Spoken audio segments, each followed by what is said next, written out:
नमस्कार दर्शकों, मैं इंदु बंसल आप सबका फिर से एक बार हार्दिक अभिनंदन करती हूँ अपने खास कार्यक्रम सत्ता के दावेदार में। दर्शकों, सत्ता के दावेदार कार्यक्रम के माध्यम से हम सबका ये उद्देश्य है कि जितने भी राजनीतिक दल हैं, जितने भी टिकट के दावेदार हैं, उनसे आपको परिचित करवा पाएँ।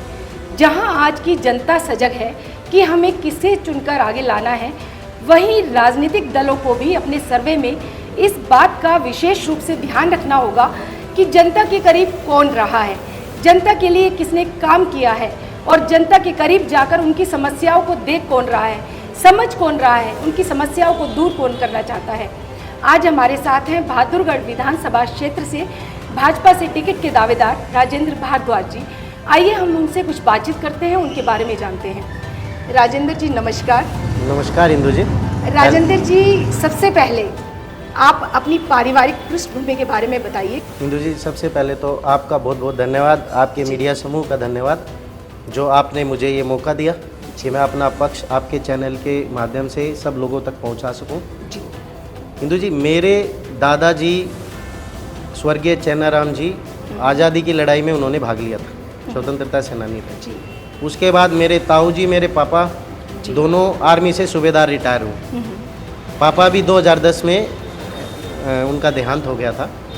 अभी मेरा भाई भी वर्तमान में सीआरपीएफ में काम कर रहा है, देश की सेवा कर रहा है। तो मेरे परिवार की पृष्ठभूमि एक सेना के परिवार की है, एक किसान परिवार की है। मैं वर्तमान में भारतीय जनता पार्टी में राष्ट्रीय सोशल मीडिया प्रभारी भाजपा किसान मोर्चा हूँ और मेरी पत्नी कॉमर्स मिनिस्ट्री में क्वालिटी काउंसिल ऑफ इंडिया में असिस्टेंट डायरेक्टर हैं, जो हॉस्पिटल्स का एक्रीडेशन NABH में काम करती है। राजेंद्र जी, राजनीति में आपका जुड़ाव कैसे हुआ, क्या प्रेरणा रही कि हाँ मुझे राजनीति में आना चाहिए? देखिए, बचपन से ही मैं आपको एक छोटी सी घटना बताता हूँ। मैं जब 7th क्लास में सरकारी स्कूल में पढ़ता था, तो उस वक्त भारत के प्रथम राष्ट्रपति की बात आई, डॉक्टर राजेंद्र प्रसाद। तो मेरी टीचर थी श्रीमती विमला जी देवी, तो वो हमें बता उनके गुणों का बखान कर रही थी। फिर उसके बाद उन्होंने कहा तुम लोग क्या बनोगे? तो सब ने कहा, किसी ने कुछ कहा, किसी ने कुछ कहा। मैंने कहा जो मेरे नाम से राष्ट्रपति बना है तो मैं भी राष्ट्रपति बनूंगा। तो वो हंसी, क्योंकि सरकारी स्कूल का एक बच्चा, ग्रामीण पृष्ठभूमि का बच्चा, और ऐसी बात बोलता है। हालांकि मैं क्लास टॉपर था, पर उनको लगा कि चलो बच्चे में आ जाता है जोश और जुनून, तो हंसी। तो वो चीज़ मुझे चुभी कि मैम हंसी, यानी एक उपहास सा हुआ है। तो मन में था कि मुझे जाना है सार्वजनिक पद पे।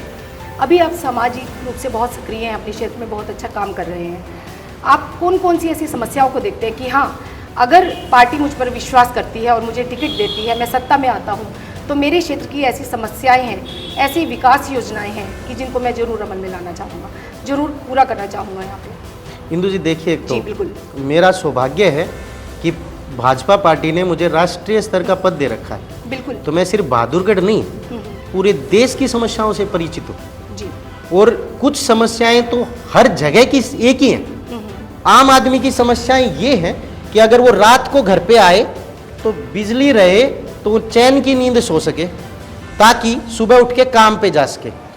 घर से लेके काम पे जाने तक ट्रांसपोर्ट का जो सिस्टम है वो दुरुस्त हो, सड़कें ठीक हो, ट्रांसपोर्ट ठीक हो। गरीब आदमी साइकिल पे भी जाएगा, लेकिन अगर रोड टूटे फूटे पड़े हैं, गटर खुले हुए हैं, तो कैसे जाएगा? परेशानी होगी। काम वर्क प्लेस है, वहां माहौल ठीक हो, उसका शोषण ना हो, ठीक है, और शुद्ध पानी, शुद्ध हवा उसको मिल जाए, और उसको अगर क्षेत्र में अपॉर्चुनिटी मिल जाए काम करने की, चाहे छोटी मिल जाए, इन सब सुविधाओं के साथ, उसको कहीं नहीं जाना, न उसको विधायक की जरूरत है, न सरकार से उसकी शिकायतें रहेंगी। उसको सरकार से 2-4 शिकायतें चाहिए।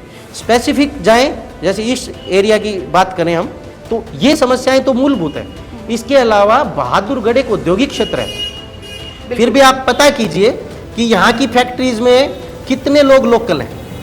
मैं लोकल वर्सेस आउटर का मुद्दा नहीं उठा रहा हूँ, मैं ये कहना चाहता हूँ कि यहाँ के लोगों को भी काम मिले, बाहर वालों को भी काम के लिए, जो कुशल हो। तो यहाँ पे स्किल डेवलपमेंट की जरूरत है। आप स्किल्ड होंगे तो आपको काम मिलेगा। यहाँ बाहर के लोग आए, वो भी स्किल्ड हो, स्किल्ड है उनको काम मिलेगा। यहाँ के बच्चे भी स्किल्ड हो, उनको भी काम मिले।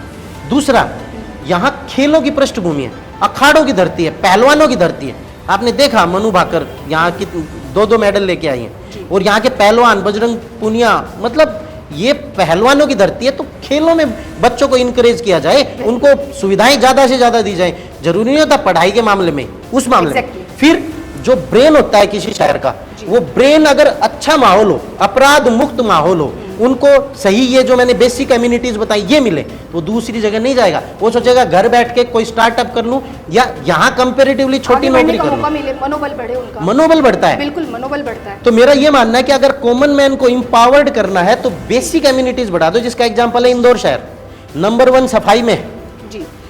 अब वहां के आदमी बाहर जाने से कतराते हैं कि जितनी सफाई, हम सिर्फ एक सफाई पे सुविधाएं मिल रही हैं, सफाई पे बिल्कुल आपको साफ पानी मिल जाए, सफाई मिल जाए, साफ आपको हवा हो। यहाँ 3 लाख से ऊपर पॉपुलेशन है, 2 लाख पेड़ है, औद्योगिक क्षेत्र है, हवा नहीं मिल रही है, लोग देख नहीं पा रहे। कई बार जैसे मैं एक बात है कि मैंने देखा जितना मैं देख सकता था, पर 2 आंखों से भला कितना देख सकता था। हम होलिस्टिक प्रॉब्लम्स को नहीं देख पा रहे हैं। शहर की क्या है, हम जहरीली हवा में रह रहे हैं, हम जहरीला पानी पी रहे हैं, हम टूटी फूटी सड़कों पे अपने व्हीकल्स को तोड़ रहे हैं। हमारे पास गांवों में बिजली पर्याप्त समय पे कई समस्याएं आती हैं। जैसे प्रधानमंत्री जी ने सौर ऊर्जा का स्कीम चलाई, लेकिन कुछ लोग ऑब्स्ट्रक्शन करते हैं कि एरिया में इंप्लीमेंटेशन ना हो उस स्कीम का। हमें उन चीजों को लाना है। सरकार पूरे जोर कोशिश कर रही है। नायब सैनी जी सरकार ने तो कमाल कर दिया है, हर क्षेत्र को मतलब इतनी सुविधाएं देने की इतनी योजनाएं लाए हैं, लेकिन प्रॉपर इंप्लीमेंटेशन कब होगा, जब यहाँ का प्रतिनिधि अच्छा होगा। राजेंद्र जी, हरियाणा विधानसभा चुनाव का समय है, प्रत्येक राजनीतिक दल पूरे जोर शोर के साथ चुनावी संग्राम में उतर चुका है। आप बहादुरगढ़ क्षेत्र से अपने टिकट की दावेदारी को कितना प्रबल मानते हैं, कितना मजबूत देखते हैं? क्योंकि अन्य सभी पार्टियों के दावेदार आज हमारे सामने हैं, उन सभी दावेदारों के सामने आप अपनी दावेदारी को कितना मजबूत रूप में देख पा रहे हैं? देखिए जी, भाजपा में टिकट पाने का एक प्रोसेस होता है। बिल्कुल। हमारे यहाँ सर्वसहमति से या बहुमत से टिकट का निर्धारण होता है। हमारे यहाँ जिला स्तर पे पूछताछ की जाती है, फिर प्रांत स्तर पे उसके बारे में धारणा बनाई जाती है, फिर संसदीय बोर्ड इस बारे में डिसीजन लेता है। बिल्कुल।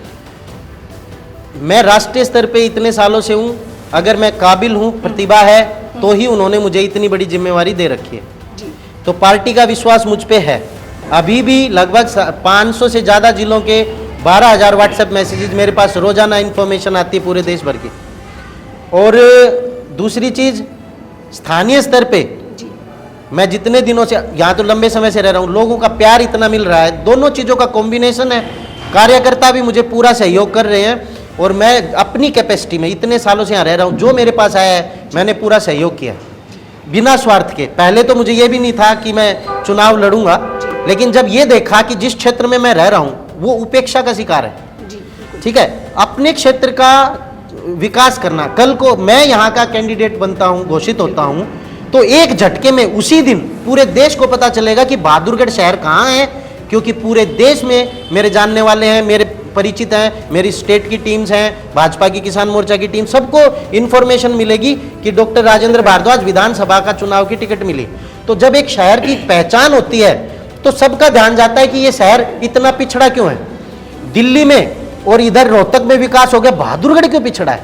हमारा बच्चा यहाँ 12वीं मेडिकल से या आईआईटी से तैयारी करता है, उसके बाद यहाँ आईआईटी पीएमटी की नीट की तैयारी की कोचिंग्स नहीं है। ऐसा क्या हो गया? मेट्रो कनेक्टिविटी होते हुए हमारे बच्चे पढ़ाई में पिछड़ क्यों रहे हैं? शिक्षा के स्तर को सुधारना, हाँ, बहुत जरूरी है। शिक्षा ही सब कुछ करती है। यहाँ अच्छे इंजीनियरिंग कॉलेज की जरूरत है। यहाँ पे ये शहर बिल्कुल दिल्ली से सटा हुआ है, मेडिकल कॉलेज भी आना चाहिए।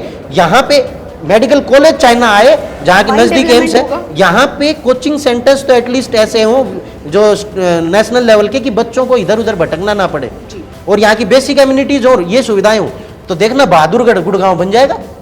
दर्शकों, अभी आप सुन रहे थे बहादुरगढ़ विधानसभा क्षेत्र से भाजपा से टिकट के दावेदार राजेंद्र भारद्वाज जी को।